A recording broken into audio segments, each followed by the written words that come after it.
تقوی کیا ہے؟ آسان الفاظ میں یہ بات سمجھ لیں میں اور آپ کہ اپنے نفس کی بات ماننے کو بندہ چھوڑ دے اور رب کی بات ماننا شروع کر دے۔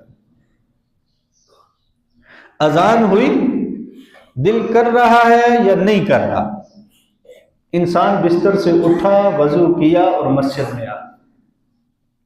اللہ جل شانہ نے مال و دولت سے نوازا ہے، اب بڑا مشکل ہے کہ بندے کے پاس 4 کروڑ 5 کروڑ روپے ہیں، 8-10 لاکھ روپے زکوٰۃ بن گئی ہے، اب 8-10 لاکھ روپے کسی کو دے دینا یہ ہم جیسے لوگوں کے لیے تو بڑا مشکل ہے، جو دنیا کی محبت کے مارے ہوئے، دنیا کی محبت کے ستائے ہوئے، دنیا کے پیچھے بھاگنے والے، ہم تو 10 روپے کسی کو نہیں دیتے اگرچہ ہماری جیب میں لاکھوں روپے پڑے ہوں، ایسے ہم سانپ بن کے بیٹھے ہوتے ہیں۔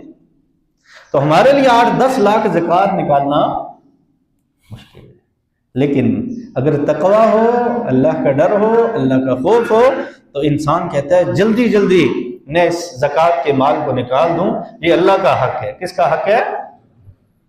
یہ آگے یہ تو میں بات ذکر کر دوں، یہ جو زکوٰۃ ہے نا، یہ کس کا حق ہے؟ اللہ کا حق ہے۔ اللہ نے کہا ہے دو۔ اچھا ہم کہتے ہیں کہ اس بندے نے فلاں بندے کے پیسے مارے، اس بندے نے بہن کا حق کھایا ہے، اس بندے نے بھائی کا حق کھایا ہے، اس بندے نے فلاں مظلوم شخص کی دکان پہ قبضہ کیا ہے، اس نے فلاں بندہ اور فلاں تقسیم میں زیادتی کی ہے اور اس کا حق مار دیا ہے، اس کی تو بخشش بڑی مشکل ہے۔ اندازہ لگائیں جو بندوں کا حق مارے اس کے لیے کتنی مشکل ہوگی قبر، اور جو اللہ کا حق کھا جائے اس کے ساتھ اللہ کیا معاملہ کرے۔ یہ اللہ کا حق ہے، اللہ نے فرمایا میں مال دیتا ہوں تمہیں، میں رزق دیتا ہوں، اور میرے دیے ہوئے میں سے تم اتنی زکوٰۃ ادا کر دو، اور یہ بھی نہیں فرمایا کہ ہر مہینے ادا کرو، ہر مہینے اپنا حساب کتاب کرو اس میں سے زکوٰۃ، نہ، فرمایا سال کے بعد ادا کرو، اور پھر یہ بھی نہیں فرمایا کہ ہر چیز کے اوپر زکوٰۃ ہے، تمہاری گڑی ہے، کپڑے ہیں، مال و دولت جو بھی ہے اس پہ 2.5 روپے فی جو ہے وہ 100 روپے کے حساب سے دو، 40واں حصہ دو، نہ، فرمایا صرف 4 چیزوں پہ دو۔ کتنی آسانی کی اللہ نے، صرف 4 چیزوں پہ، اور سال کے بعد، سال گزرنے کے اوپر، اور وہ بھی صرف 40واں حصہ۔ 100 روپیہ اللہ نے دیا ہے تو اللہ کہتا ہے سال گزرنے کے بعد، کتنے عرصے کے بعد؟ سال گزرنے کے بعد صرف 2.5 روپے میرے نام پہ کسی غریب کو دے دے، صرف 2.5 روپے 100 روپے میں سے۔